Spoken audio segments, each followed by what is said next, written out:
Hello everyone, welcome to our new class. आज हम अपनी लास्ट क्लास को कंटिन्यू करेंगे जहाँ पर मैंने बेसिक्स आपका क्लियर कर दिया था शेपिंग इंडियाज पॉलिटिकल मैप। तो स्टार्ट करते हैं हम हमारी आज की class.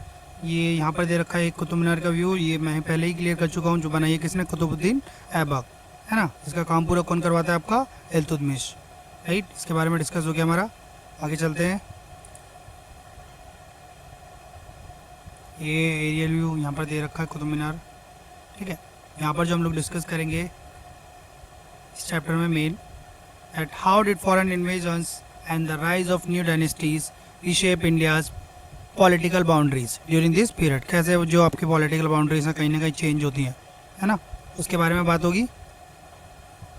Then how did Indian society respond to invasion, और जो इंडियन सोसाइटी है वो कैसे रिस्पॉन्ड करती है, किसको, जो बाहर से अटैक हो रहा है ना, उस चीज़ के बारे में भी आप लोगों को बताया था ना मैंने। तराइन का युद्ध 1191 कैसे रिस्पॉन्स करते हैं।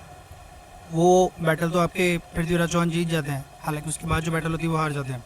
How did India's economy adapt during times of political instability, और उस टाइम पर जो पॉलिटिकल इनस्टेबिलिटी है, कैसे सिचुएशन है, कैसे अडॉप्ट करते हैं, ठीक है, उस सब के बारे में बात होगा। What impact did this period have on the lives of people, and लोगों के जीवन पर उसका क्या प्रभाव होता है उसके बारे में, ठीक है। सो मैं बता चुका हूँ पहले, ये जो पूरा हमारा चैप्टर है पृथ्वीराज चौहान के बारे में पढ़ेंगे। मोहम्मद गौरी का अटैक होता है, दिल्ली सल्तनत, राइट। एंड बात करेंगे हम लोग मुगल्स के बारे में, प्लस विजयनगर एम्पायर और बहमनी एम्पायर, जो हमारे को इस चैप्टर में ओवरऑल देखना है। चलिए, सबसे पहले यहाँ पर ध्यान देंगे, जो एक टाइमलाइन दे रखी है हमारे को, 1206 इस्टेब्लिशमेंट ऑफ दिल्ली सल्तनत। दिल्ली सल्तनत में 5 डायनेस्टीज हैं, उसके बारे में आपको सबको क्लियर है, right. That is slave, Khilji, Tughlaq, Syed and Lodhi. Establishment of Delhi सल्तनत। देन आपको देखने को मिलेगा यहाँ पर ये 1326 reestablishment of the Mewar kingdom. 1336 establishment of Vijayanagara empire. Krishna Deva Raya यहाँ के फेमस लीडर आपको देखने को मिलेंगे, हरिहर और बुक्का, दो भाई जो इस विजयनगर एम्पायर को बनाते हैं। दैन इस्टेब्लिशमेंट ऑफ बहमनी सल्तनत, ठीक है, ये मुस्लिम होंगे इसमें। तैमूर अटैक्स दिल्ली 1398, बताया ना, बाबर के परदादा जो अटैक करते हैं दिल्ली पर, और ये भी बताया था मैंने कि हरिद्वार तक पहुंच जाते हैं, यहाँ पर लूट मार करके वापस चले जाते हैं। And 1498 arrival of Portuguese in India, Vasco da Gama आया था, ठीक है, पुर्तगाल से। ओके, चलिए आगे चलते हैं। ठीक, इस पीरियड को हम जो कंसीडर करते हैं एज अ मेडिवल पीरियड, ये रहा 1100 11 टू 17th सेंचुरी, इसको क्या कंसीडर करा जा रहा है as a medieval period. Okay, चलते हैं चैप्टर में। यहाँ देखिए, फिर यहाँ पर दे रखे हैं जो मुगल्स का टाइम पीरियड, अगर आप देख लोगे, first battle of Panipat between whom, Ibrahim Lodi and Babur. Second battle of Panipat, Hemu Vikramaditya और अकबर। अकबर की साइड से कौन लीड करता है, बताना कमेंट में, ठीक है। 1565 battle of Talikota, destruction of Vijayanagara empire, क्योंकि बहमनी और विजयनगर एम्पायर के बीच में लड़ाई होती है और विजयनगर एम्पायर हार जाता है, बाद में ख़त्म हो जाता है, धीरे धीरे टूट जाता है, और बहमनी एम्पायर आपस में लड़के ख़त्म हो जाता है। 1576 बैटल ऑफ हल्दीघाटी, महाराणा प्रताप और मानसिंह के बीच में, क्योंकि अकबर की साइड से कौन लीड करता है, आपका Mansingh. 1671 battle of Saraighat, the Ahoms defeat the Mughals, यहाँ पर अहोम्स जो है वो किसको हराते थे, मुगल्स को। 1699 formation of Guru, the Khalsa of गुरु गोविंद सिंह, ठीक है, खालसा का इस्टेब्लिशमेंट होता है, क्योंकि यहाँ पर आप देखोगे एक टाइम था जब मुगल्स के जो सिख हैं उनके अच्छे रिलेशन थे, लेकिन एक टाइम बाद धीरे धीरे आपके जो रिलेशन है वो मुगल्स के साथ ख़राब होने लगते हैं, और कहीं ना कहीं वो इनको फोर्स करता है क्या, खालसा फॉर्म करने के लिए। 1754 beginning of Maratha control of Delhi, फिर मराठास धीरे धीरे पावरफुल होने लगते हैं। And 1799 establishment of the Sikh empire, Maharana Ranjit Singh, ठीक है, महाराजा रणजीत सिंह जो है, रणजीत सिंह, ठीक है, जो मेन हैं किसके, सिख एम्पायर के। देखो यहाँ पर अगर आप देखोगे प्रोनाउंसिएशन की अगर बात करूँ, इनको खलजी भी बोलते हैं और खिलजी भी बोलते हैं, राइट। आगे चलते हैं, देखो तुर्किक, अगर बात करूँ किसकी, Turkic, refers to the peoples, languages and cultures historically associated with a vast region stretching across Central Asia. जो बाहर से आए थे कहाँ कहाँ से, central Asia, all the way to the Turkey and Siberia. कहाँ से कनेक्ट हो रहे हैं, उनको क्या बोले हैं, Turkic, Turkey and Siberia, right. चलो आगे चलते हैं.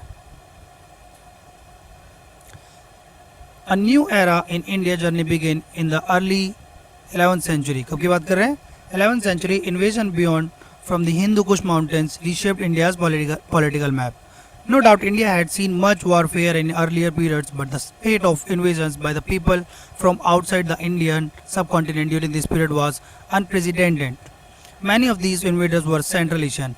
पता है ना, तुर्किक. महमूद गजनवी अटैक करता है, उसके बाद मोहम्मद गौरी अटैक करता है, राइट. महमूद गजनवी की अगर बात करूँ, आता है 17 टाइम्स लूट कर वापस चला जाता है. ये कहाँ से अटैक हो रहा है, बाहर से. They were drawn to India not only for her reputed riches and for territorial ambitions, but also often to spread by force of violence if necessary their own versions of their region. Right. यहाँ पर देखेंगे इस chapter में कि कैसे invasion हो रहा है, क्या सिचुएशन है, फिर यहाँ पर कैसे सिचुएशन हो जाती है. ठीक है, इस सब के बारे में देखेंगे. चलिए आगे चलते हैं. एक मैप दे रखा है, मदुरई, बेलूर, कौन कहाँ पर रूल कर रहा है, यहाँ पर आ जाएगा. फिर ये कुतुब मीनार में जो कुव्वतुल इस्लाम मस्जिद है. चलते हैं आगे. ये देखने को मिल रही है कुतुब मीनार, और यहाँ पर क्या है, कुव्वतुल इस्लाम मस्जिद. बोला जाता है कि कहीं ना कहीं जो जैन और हिंदू टेम्पल्स हैं तोड़कर उसको बनाया गया था, क्योंकि उसके कुछ अवशेष हैं जो यहाँ पर मिलते हैं. ठीक है. N inscription state that materials from 27 destroyed Hindus temples, here है ना, Hindus and Jain temples, right, were used in the construction, some of which can be seen here. ठीक है, इंस्क्रिप्शन से पता चल रहा है कि यहाँ पर जैन टेम्पल और हिंदू टेम्पल थे. Now rise and fall of Delhi sultanate. ठीक है, दिल्ली सल्तनत की कैसे शुरुआत होती है बताया था मैंने आपको. कुतुबुद्दीन ऐबक, राइट, जो फाउंड करता है किसको, आपका स्लेव डायनेस्टी को. इसके डेथ हो जाती है जब किसकी बाहर, मोहम्मद गौरी की. Rise and fall of Delhi sultanate.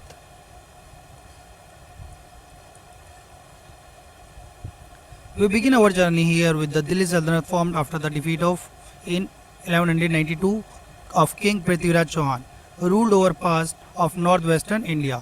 ठीक है, फर्स्ट बैटल ऑफ तराइन में आपका पृथ्वीराज चौहान जीत जाते हैं, जबकि सेकंड बैटल ऑफ तराइन में पृथ्वीराज चौहान हार जाते हैं. राइट. दिस सल्तनत saw the rule of 5 successive foreign dynasties of Turkic Afghan origin, that is Mamluk यानी कि स्लेव डायनेस्टी. ये हो गई आपकी स्लेव डायनेस्टी. देन हो गई आपकी Khilji dynasty, and then Tughlaq, Sayyids and Lodis. Last class में पांचों के बारे में मैंने आपको बताया, कब से कब तक किसने रूल करा, एंड वो भी बताया है ना. सबसे ज़्यादा जो रूल करा है वो करा किसने, तुगलक ने. ठीक है, कितने टाइम तक, ऑलमोस्ट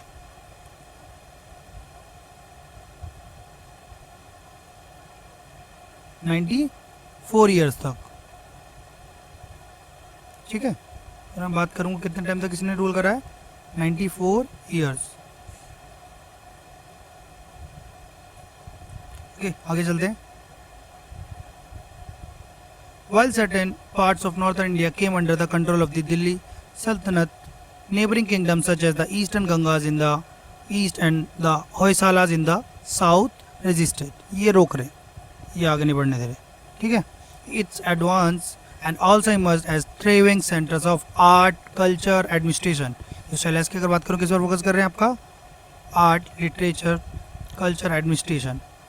ठीक है, इन सब पे फोकस हो रहा है. The city of Delhi also assumed a bigger role in the political landscape of northern India. एक इंपॉर्टेंट रोल प्ले करेगी आपको क्या, दिल्ली, खासकर दिल्ली सल्तनत के टाइम पर. Okay,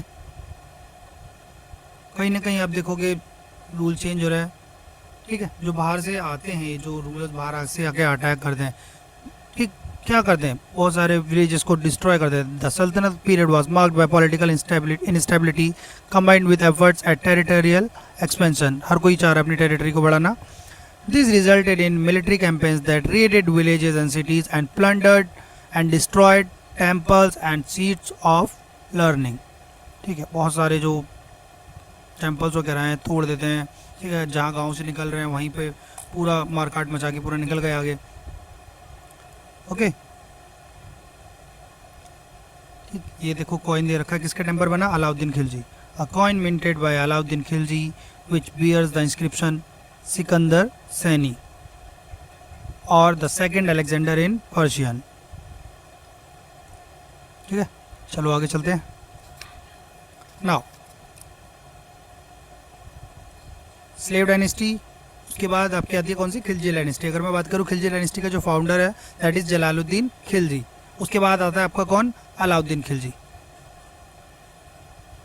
right. At the turn of the 14th century, Alauddin Khilji conducted military campaigns over large areas of north and central India. ठीक है, ये साउथ तक अटैक करता है.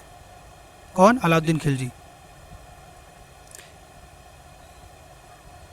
Sacking and plundering many cities. At the same time, he also repelled several invasion by Mongols forces. And अगर आप देखोगे जो मंगोल्स बाहर से अटैक कर रहे हैं उनको रोकने वाला भी कौन था? अलाउद्दीन खिलजी. हालांकि सबसे पहले जो बोला जाता है कि रोका वो था जलालुद्दीन खिलजी, लेकिन उन चीज़ों को रोकने वाला अलाउद्दीन खिलजी था. ठीक है, who were trying to add India to the vast Mongol empire. ठीक है, मंगोल का अटैक को रोकने वाला कौन था आपका? Jalaluddin Khilji. His slave general Malik south तक अटैक करेगा और बोला जाता है कि रामेश्वरम में इसने मस्जिद भी बनवाई वहाँ जाके. His slave general Malik Kafur expanded the sultanate's reach southward. देखो साउथ तक पहुँच गया ना. Conquering several kingdoms on the way, their plundered wealth helped finance and sultanat's enormous military approach. He also attacked a number of Hindu centers such as Kanka, Srirangam, Madurai जो कि तमिलनाडु में, Chidambaram and possibly Rameswaram. ठीक है, रामेश्वरम में इसने एक मस्जिद भी बनवाई वहाँ पर. ठीक. नाउ खिलजी हो गया आपका slave Khilji. Now we will talk about Tughlaq. ये इसको कंफ्यूज राजा भी बोला जाता है, मोहम्मद बिन तुगलक. ठीक है, अ फ्यू डिकेड्स लेटर कौन आता है आपका? मोहम्मद बिन तुगलक. कहाँ रूल कर रहा है ये? दिल्ली में. And expanded the Delhi sultanate's territories further. आगे बढ़ाता है. For the first time since the Maurya empire. Maurya empire की बात करोगे उसके बाद किसके कंट्रोल में? Of the subcontinent was now under one ruler. कब के बाद? मौर्य एम्पायर के बाद कि हाँ एक रूलर के अंडर में इतनी सारी टेरिटरीज है. Also this dominance was significant, it prove to be short lived. लेकिन ज़्यादा लंबे समय तक वो चीज़ नहीं रहती. Mohammad bin Tughlaq had ambitious schemes but they were often poorly executed. देखो ठीक है, कहीं ना कहीं वो अपनी साइड से कोशिश कर रहा था अच्छी चीज़ लाने की, कि लाइक टोकन करेंसी भी उसने लॉन्च करी, लेकिन क्या हुआ? वो चीज़ अच्छी तरह से इम्प्लीमेंट नहीं हो पाती. Right. Like one such was moving his capital from Delhi to Daulatabad. क्या करा उसने? अपनी कैपिटल को दिल्ली से दौलताबाद शिफ्ट कर लिया. बाद में फिर इसको पता नहीं क्या होता है, कहता है नहीं वापस से दिल्ली चलो, है ना.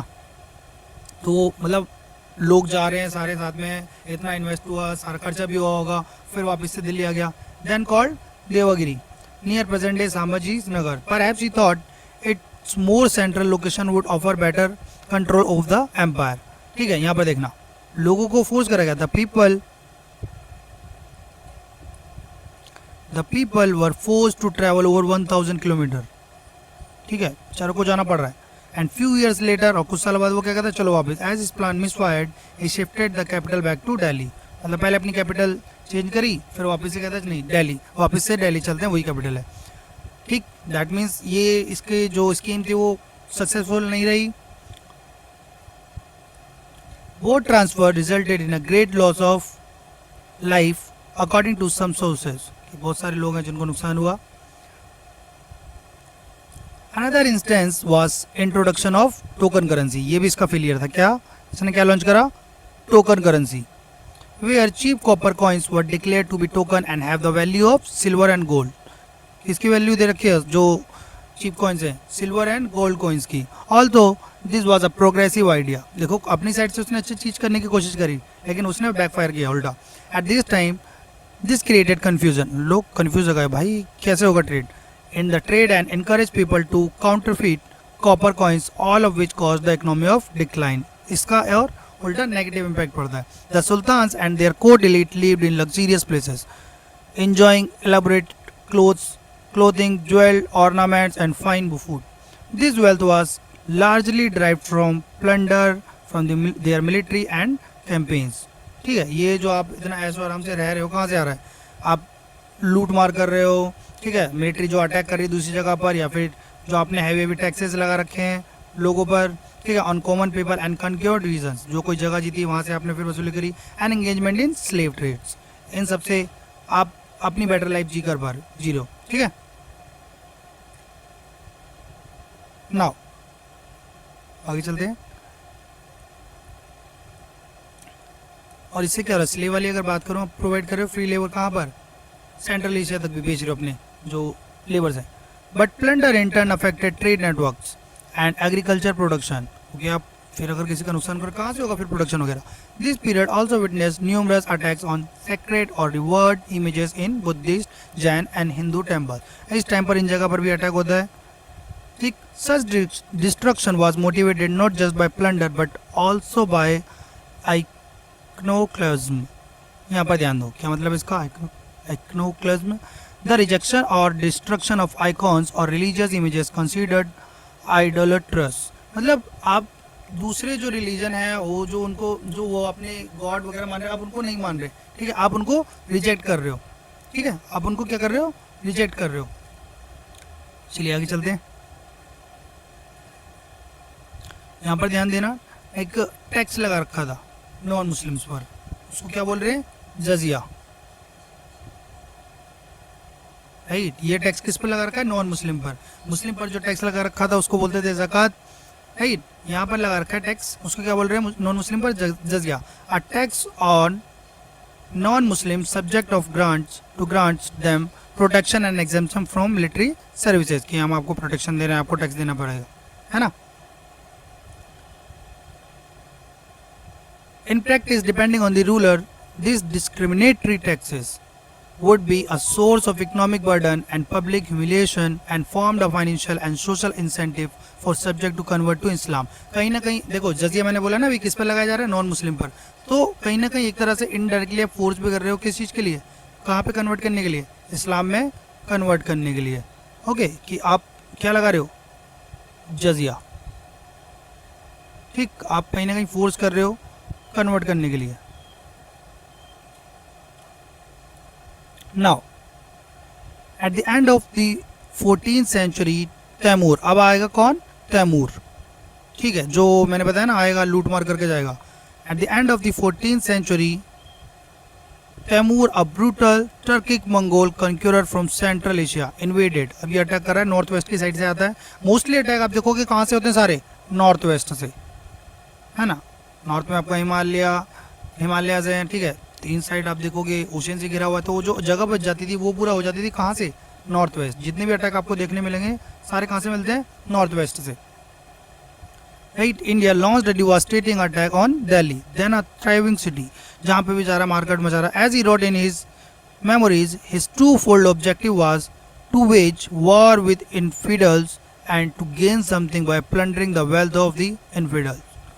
उन पर अटैक कर रहा है, पूरा लूट लाट के ले गया, ठीक है। अब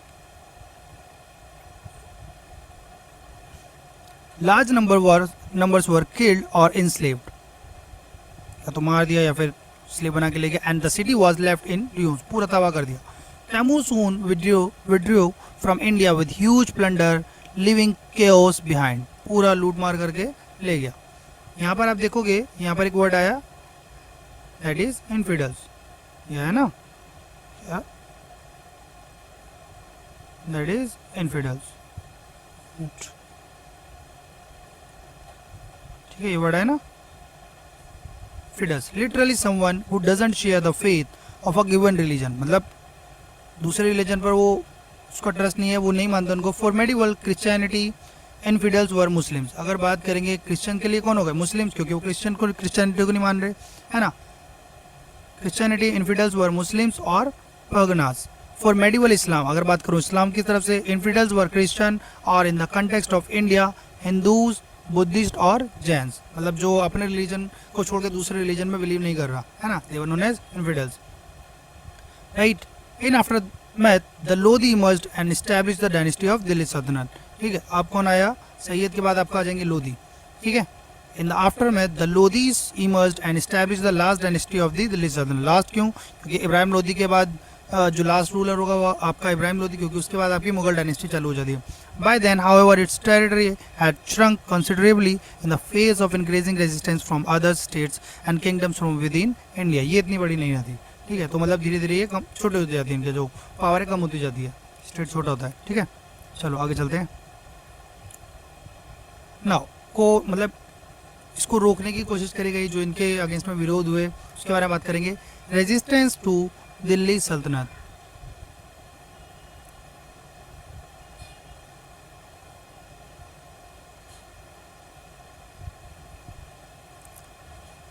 यहाँ पर कलिंगा करंट में अगर बात करूँ, that is in Orissa.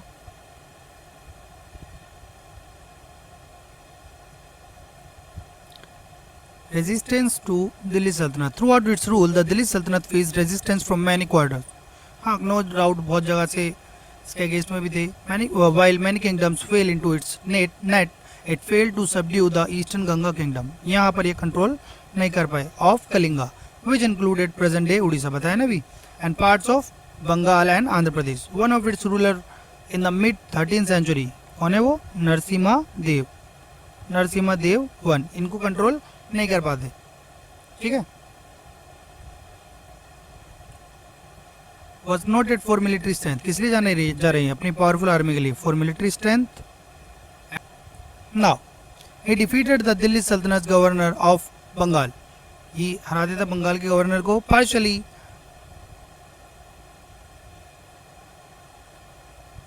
Partly to commemorate these victories, मतलब उनको सेलिब्रेट करने के लिए, जो हरा दिया था ना बंगाल को। He built famed Surya temple at Konark, ठीक है। यहाँ पर सूर्य टेम्पल कोणार्क, ये बहुत फेमस है उड़ीसा में। देखो यहाँ पर एक स्टैचू भी दे रखा है इसका। A statue depicting Narasimha Deva one seated at his throne surrounded by attendants and musician. एक इसका स्टैचू दे रखा है नरसिम्हा देव वन का, ठीक है। चलो आगे चलते हैं।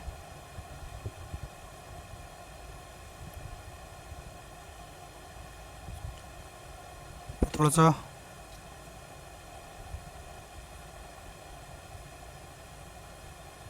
we have mentioned earlier Alauddin's push to south attracted by its renowned wealth.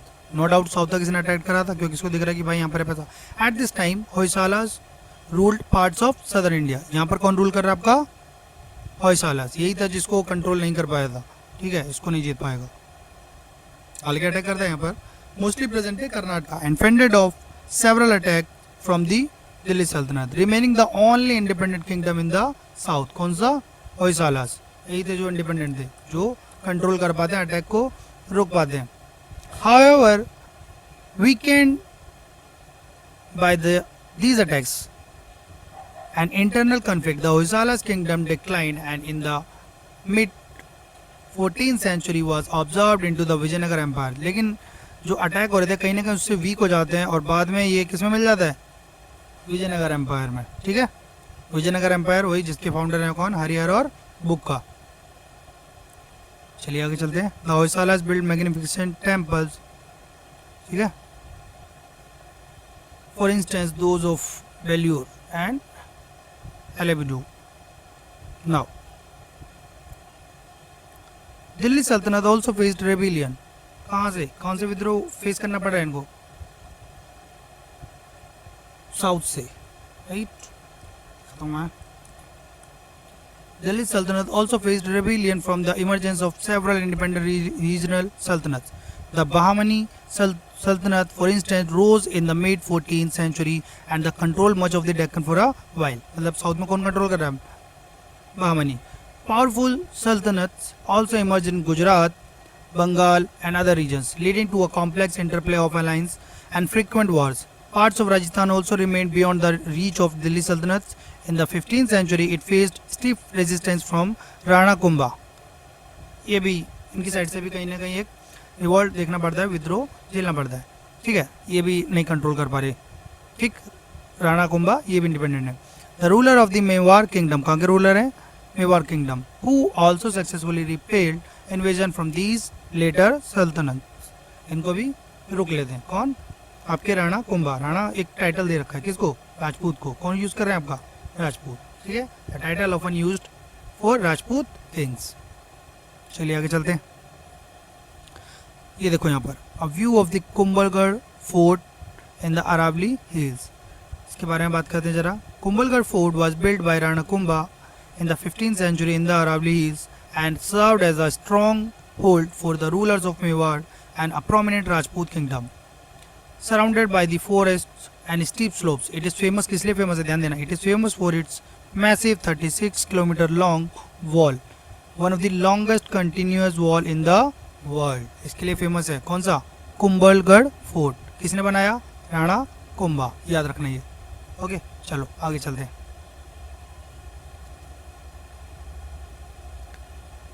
Now we will talk about Vijayanagara empire. अब किसके बारे में बात करेंगे हम, Vijayanagara empire.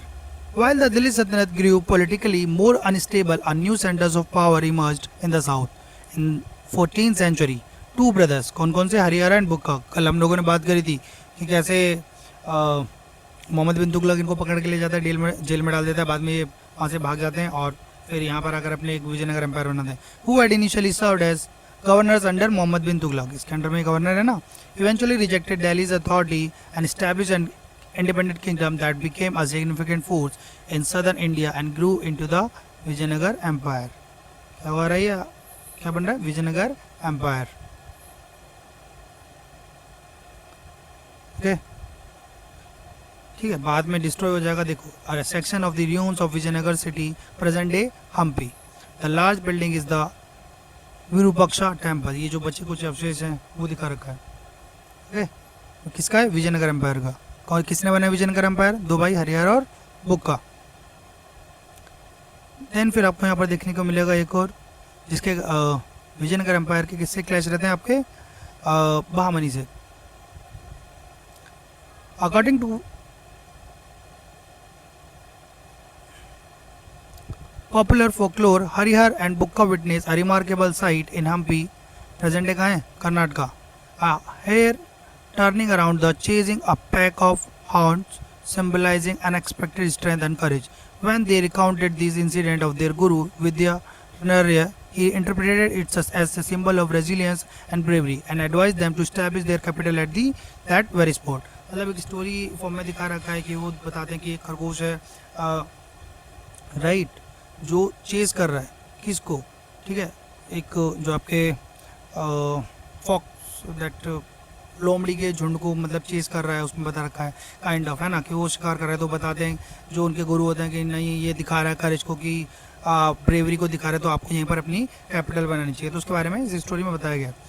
To the north of the Vijayanagara empire the Bahmani sultanate was a major rival, it eventually fragmented into 5 independent state called the Deccan sultanate. अगर बात करूँ उसके नॉर्थ में आपका विजयनगर एम्पायर के, उसके नॉर्थ में कौन था आपका बहामनी एम्पायर, राइट, जो 5 पार्ट में बटा हुआ था बाद में, that is Bijapur, Golconda, Berar, Ahmednagar and Bidar.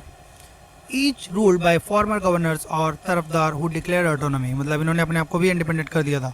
कहाँ से, दिल्ली सल्तनत से। The Vijayanagara rule battled with the first 2 as well as with Gajapati rulers of Odisha. इन दो से लड़ाई हुई है किसकी, विजयनगर एम्पायर की and Gajapati rulers of Odisha, इनसे भी लड़ाई हुई थी, ठीक है। चलिए आगे चलते हैं, ठीक है। देखो रखा है ना, ये नॉर्थ में आपका देखने को मिल रहा है बहामनी एम्पायर और नीचे आपको Vijayanagar empire.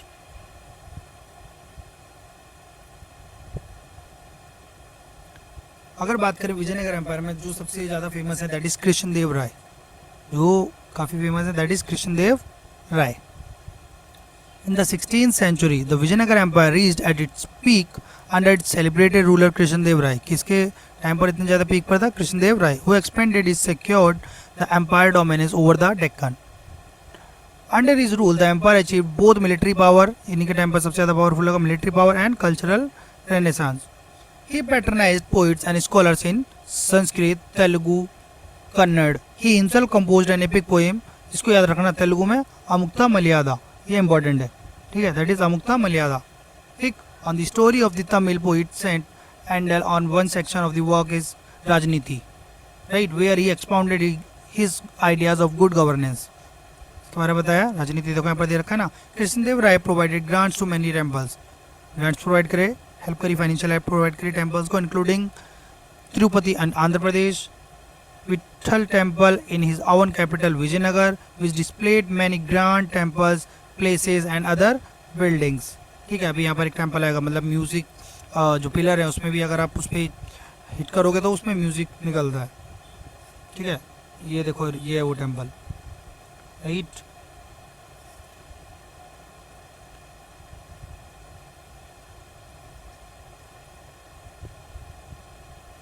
Now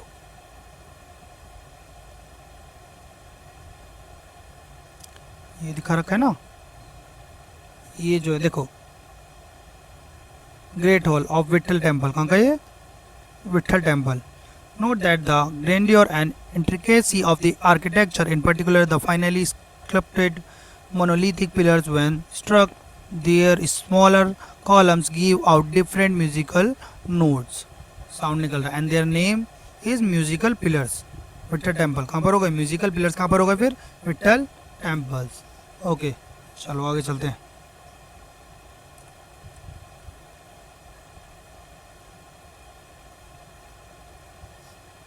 I hope यहाँ तक क्लियर होगा सबको।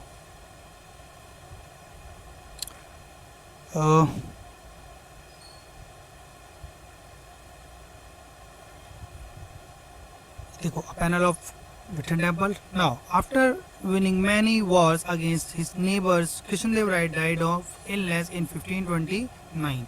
यहाँ पर डेथ हो गई किसकी, कृष्णदेव राय की। कब हो गई, 1529।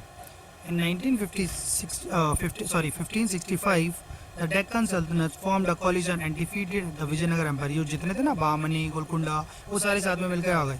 ठीक है, coalition and defeated the Vijayanagar forces led by Ram राय।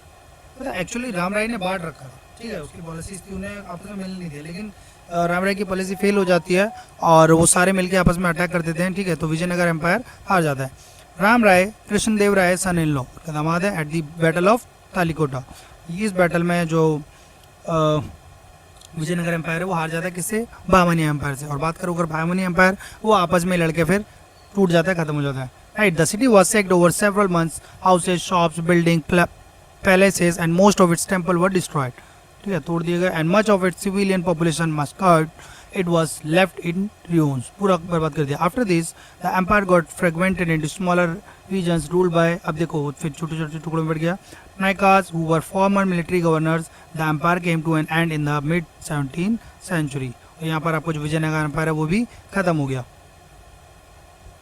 ना चलिए आज की क्लास यहीं तक रुकते हैं, फिर नेक्स्ट क्लास में हम लोग मुगल्स के बारे में पढ़ेंगे। आई होप समझ में आया होगा, कमेंट में बताओ अगर कोई कन्फ्यूज़न हो तो, और समझ में आया तो वो भी बताओ, ठीक है, ताकि मुझे पता चले कि ठीक है सही चल रही है क्लासेस। और आज की क्लास को यहीं पे स्टॉप करते हैं, बाकी नेक्स्ट क्लास में स्टार्ट करेंगे हम लोग मुगल्स के बारे में। ठीक है, जब तक पढ़ो अच्छे से और आगे बढ़ते रहो।